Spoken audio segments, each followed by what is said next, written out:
रोज़ हम भगवद गीता से एक श्लोक पढ़ते हैं। सो लेट्स सी आज भगवद गीता से कौन सा श्लोक आता है, कौन सा गाइडेंस आता है हमारे पास में। आज हमारे पास में भगवद गीता की सबसे अंतिम चैप्टर 18 चैप्टर का 78 श्लोक आया है। यत्रा योगेश्वरा कृष्णो यत्रा पार्थो धनुर्धरा तत्रा श्रीर्विजयो भूतिर्ध्रुवा नीतिर्मतिर्ममा। Wherever there is Krishna, the master of all mystics, and wherever there is Arjuna, the supreme archer, there will also certainly be opulence, victory, extraordinary power and morality.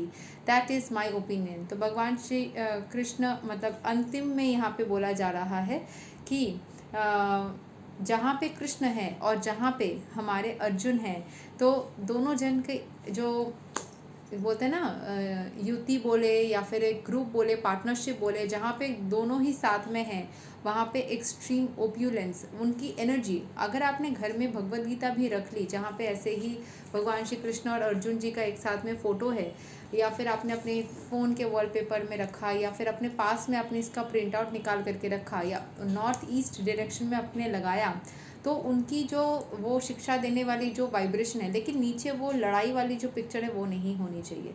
सो साथ में रहने की जो एक्स्ट्रा ऑर्डिनरी जो पावर है, उससे वहाँ पे ओप्यूलेंस यानी कि समृद्धि, विक्ट्री, जीतने की जो एनर्जी है वो वहाँ पे तैयार हो जाएगी। सो ये भगवद गीता के अंतिम श्लोक में बोला जा रहा है। आई थिंक ये संजय बोल रहा था, क्योंकि ये सारे जो है ना, संजय उवाच, यस, संजय श्लोक नंबर 74 से ये सारे बोल रहा है, क्योंकि कृष्ण भी नहीं बोल रहे हैं। कृष्ण अपने बारे में ऐसे तो नहीं बोल सकते घुमा करके, तो वो मैं करके बात करते हैं।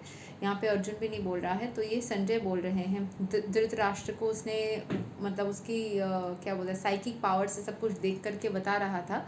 सो the Bhagavad Gita began with an inquiry of Dhritarashtra's. He was hopeful of the victory of his sons, assisted by great warriors like Bhishma, Drona and Karna. He was hopeful that the victory would be on his side, but after describing the scene on the battlefield, Sanjay told the king, "You are thinking of victory, but my opinion is that where Krishna and Arjuna are present, there will be good fortune." He directly confirmed that Dhritarashtra could not expect victory from his side. Victory was certain for the side of Arjuna because Krishna was there. Krishna हमेशा अर्जुन का ही victory होना ही था, क्योंकि उसके साथ में कौन थे, भगवान श्री कृष्ण थे। Krishna's acceptance of the post of charioteer for Arjun was an exhibition of another opulence. उसने जो एक्सेप्ट किया कि हाँ, भगवान मेरे जो आराध्य है, मेरे मित्र है, मेरे रिलेटिव है, मेरे वो मेरे साथ होंगे तो ही, मतलब वो जो विश्वास, उस विश्वास की ताकत से ही बहुत सारी चीज़ें हो जाती है। वो एक ब्लेसिंग मिल जाती है सामने वाले का जो है ना, पूरा मतलब ये ब्लेसिंग वाला चीज़ ना बहुत ही इनविजिबल सी एक पावर है जो हमें बहुत सारे केसेस में जितवा देता है। सो Krishna's acceptance of the post of charioteer for Arjun was an exhibition of another opulence. Krishna, in full of all opulences and renunciation, is one of them. There are many instances of such renunciation, for Krishna is also the master of renunciation. The fight was actually between Duryodhana and Yudhishthira. Arjun was fighting on behalf of his elder brother Yudhishthira because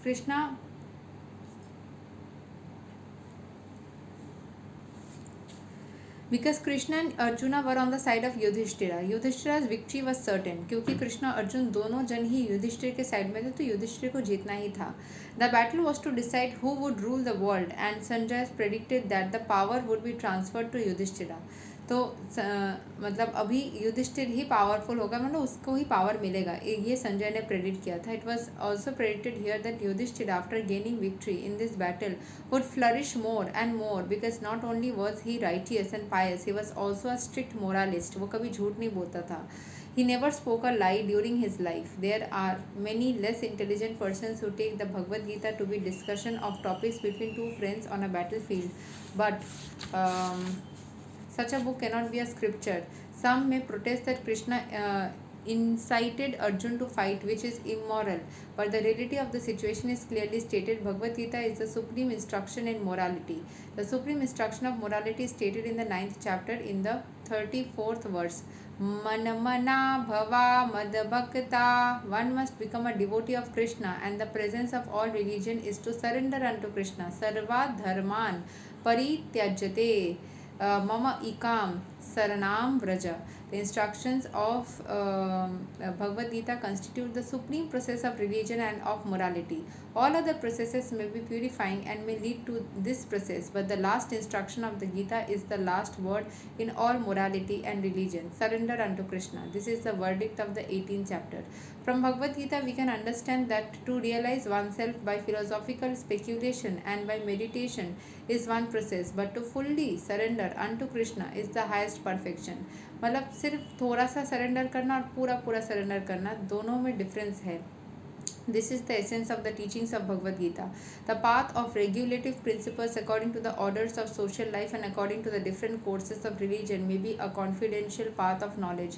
But although the rituals of religion are confidential, meditation and cultivation of knowledge are still more confidential. And surrender unto Krishna's devotional service in full Krishna consciousness is the most confidential instruction.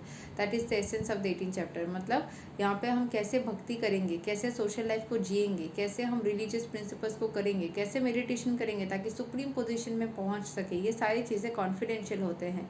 But हम जब पूरे Krishna consciousness में रहते हैं और ये सारी confidential information automatically download होने लग जाती है हमारे अंदर. और भगवद गीता में ये सब कुछ मैंशनड है. 18 चैप्टर में स्पेसिफिकली बहुत ही अच्छे से मैंशनड है.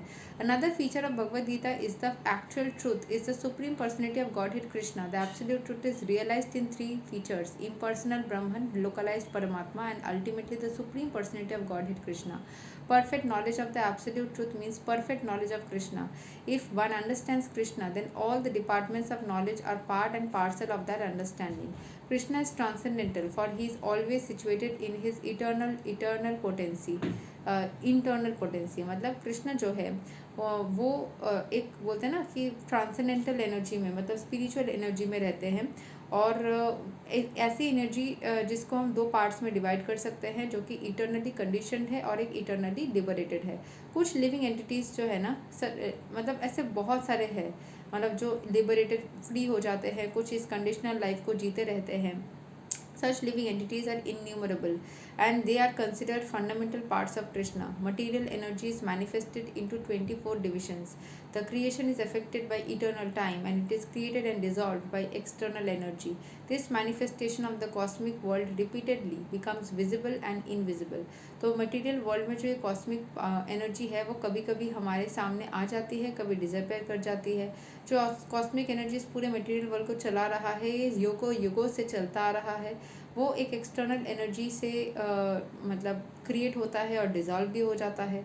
सो ये पूरी एनर्जी है ना जिससे कि ये मटेरियल वर्ल्ड चल रही है, वो एक्सटर्नल फोर्स जैसे कि भगवान की एनर्जी से कभी मतलब चल रही है, वो कभी आती है और कभी डिज़ॉल्व, मतलब दुनिया कितनी बार बनी है और कितनी बार नष्ट भी हुई है. सो ये लेकिन इटर्नल मतलब क्रिएशन जो है ना वो टाइम टू टाइम अफेक्ट होती रहती है भगवान की एनर्जी से. वो कभी क्रिएट होती है, कभी डिज़ोल्व भी हो जाती है. और ये बार बार विजिबल एंड इनविजिबल वाले स्टेट में बहुत बार हो चुका है. In Bhagavad Gita 5 principal subject matters have been discussed: the supreme personality of godhead, material nature, the living entities, eternal time, and all kinds of activities. All is dependent on the Supreme Personality of Godhead Krishna. All conceptions of the absolute truth, impersonal Brahman, localized Paramatma, and any other transcendental conception exist within the category of understanding the Supreme Personality of Godhead. Although superficially the Supreme Personality of Godhead, the living entity, material nature, and time appear to be different, nothing is different from the Supreme, but the Supreme is always different from everything. तो भगवान से कुछ भी अलग नहीं है, भिन्न नहीं है, लेकिन भगवान सबसे भिन्न है क्योंकि वो एक ही है.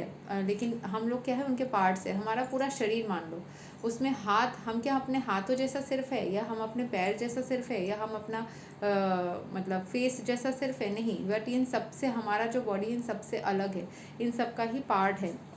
वैसे ही हम सब कोई जो है ना वो भगवान के ही पार्ट है. बहुत सारे कंसेप्शन है. कोई इम्पर्सनल ब्राह्मण को मानते हैं जिनकी निराकार रूपी भगवान, कोई लोकलाइज परमात्मा को मानते हैं कि इस पर्टिकुलर एनर्जी में, इस पर्टिकुलर देह में ही भगवान है. एंड कोई ट्रांसेंडेंटल कंसेप्शन को भी मानते हैं, exist with in the category of understanding the supreme personality of God head. The living entity in is original position is a pure spirit. हम जो है एक प्योर स्पिरिट है हर कोई. Is just like atomic particle of the supreme spirit. भगवान का ही एक particle, एक वो बहुत विशाल आकाय देह के एक छोटा सा हिस्सा ही है मान लो. हम सब. The Lord Krishna may be compared to the sun, the living entities to sunshine, because the living entities are the marginal energy of Krishna. They have a tendency to be in contact either with the material energy or with the spiritual energy. In other words, the living entity is situated between the two energies of the Lord, and because he belongs to the superior energy of the Lord, he has a particle of independence. हम भगवान के साथ में ही जुड़े हुए हैं और हमारे पास में एक सुपीरियर एनर्जी के साथ कनेक्ट होने के कारण एक इंडिपेंडेंस भी है. ठीक है. लिविंग एंटिटी जो है वो भगवान के साथ में जुड़ी हुई है, the two energies of the lord, and because he belongs to the superior energy he has a particle of independence. उसके पास एक इंडिपेंडेंस है कि जो चाहे, जैसे भगवान भी जो चाहे कर सकते हैं, हमारे अंदर भी आ जाता है, मुझे जो करना है मैं खुद करूँगा. दिस इंडिपेंडेंस एनर्जी आ जाती है. भाई प्रॉपर यूज़ ऑफ दिस, अगर आप सही से इंडिपेंडेंस एनर्जी को यूज़ करें और सही डायरेक्शन पे उस एनर्जी को लगाए तो आप डायरेक्टली उस भगवान की एनर्जी को अटेन करने लग जाएंगे और आपको दस attains is normal condition in the pleasure giving potency. तो सबको सुख देने की एनर्जी आप में भी आ जाएगी. कैसे सूर्य देव सबको लाइट देते हैं, कैसे हवा सबको हवा देती है, कैसे पेड़ सबको ऑक्सीजन देती है, कैसे भगवान सबको सांसें दे रही है, वैसे ही जब आप भगवान को बार बार बार बार बार बार बात करेंगे, लोग भी आपसे बात करके सुकून महसूस करेंगे. You will have a pleasure giving property. Just आप सुकून देने के लिए ही लोग आपसे कनेक्ट हो जाएंगे. So this is the entire explanation of the Bhagavad Gita chapter 18 श्लोक 78, the last श्लोक of this last chapter explanation. अगर आपको भी पढ़ना है आप ज़रूर से पढ़ सकते हैं. मुझे अगर कोई भी श्लोक आपको स्पेसिफिकली जाननी है तो श्लोक के नाम के साथ में मेंशन कर सकते हैं. Thank you so much. Hare Krishna, Radhe Radhe, जय श्री राम.